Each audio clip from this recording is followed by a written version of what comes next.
জয় হরি বল। হরি তরি বল বল হরি বল হরি বল। এটা হচ্ছে এলো সমাধি।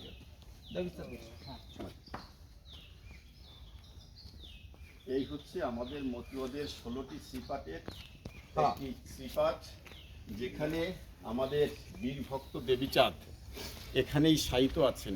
তার পবিত্র দেহ, তার যে হরিময় যে শরীর, সেই পবিত্র শরীর এখানেই শায়িত হচ্ছে। এটা আমাদের একটা পবিত্র পীঠস্থান।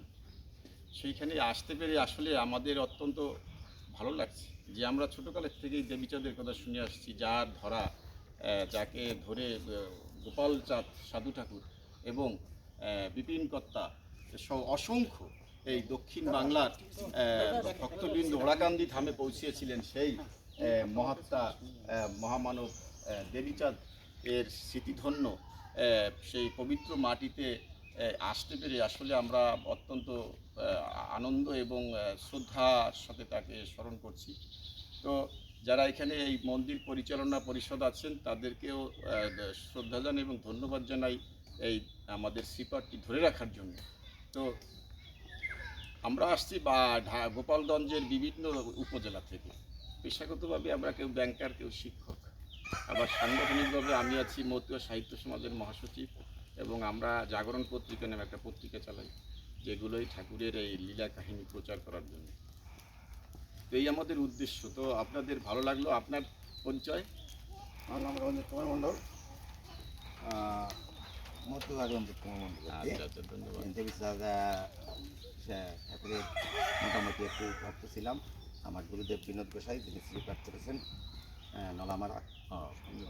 স্বপ্নের ফলশ্রুতি বইটা আমাদের কাজে লাগছে। তো এইখানে বাৎসরিক কি অনুষ্ঠান হয়? বাৎসরিক 22শে জ্যৈষ্ঠ ওনার এই নাম নিয়ে একটা মহা উৎসবের আয়োজন করা হয় এবং ধর্মীয় আলোচনা সভা করা হয়। 22শে জ্যৈষ্ঠ 21শে জ্যৈষ্ঠ ধর্মীয় আলোচনা সভা, আর 22শে জ্যৈষ্ঠ মহা উৎসব। হরিনাম কীর্তন বিভিন্ন জায়গার থেকে দল আছে। একটাই বছরে একবারই বছর একবার। আর প্রতি বুধবারে আমরা একটু ওনার ওই নামে চিনি। আচ্ছা, ঠিক আছে। তো আপনি সেক্রেটারি? না, ওই আমার জয় হরি বল। আমি মলয় মৃধা। আমি এই মতুয়া আপনার শ্রী শ্রী দেবীচাঁদ শ্রীপাঠের এখন বর্তমান কোষাধ্যক্ষ দায়িত্ব পালন করছি। তাহলে আমরা একটু কথা বলবো। আমাদের সঞ্জয় হচ্ছে, মানে আমাদের সভাপতি মহোদয় হচ্ছেন সঞ্জয় কুমার বিশ্বাস, সঞ্জয় কুমার বিশ্বাস, গোপালগঞ্জ থাকেন আপনাদের আদর্শবেদ গোপালগঞ্জ হসপিটালের এখন চিকিৎসক, মানে কর্তব্যরত উনি আছেন রেজিস্টার্ড পদে। আর আমাদের সেক্রেটারি মহোদয় হচ্ছেন এই পাশে শচীন্দ্রনাথ পর্বত দাদা আসতেছে। তো আমার বাড়ি এখান থেকে একটু দূরে দিঘিরজান গ্রামে। আপনাদের আসার কথা শুনে আমি এখান থেকে চলে আসছি। তো আমি শুনছিলাম যে আপনারা ঢাকা থেকে আসছেন, কিন্তু আপনাদের তো এলাকা ঢাকা, কিন্তু কর্মস্থল বা তো আমরা একটু ওখানে বসি, মন্দিরে বসি। আমাদের যে দুর্গা মন্দিরটা আছে ওখানে মূলত দেবীচাঁদ ঠাকুরের বিগ্রহ রেখে ওখানেই ওই মন্দিরের সামনে কার্যক্রম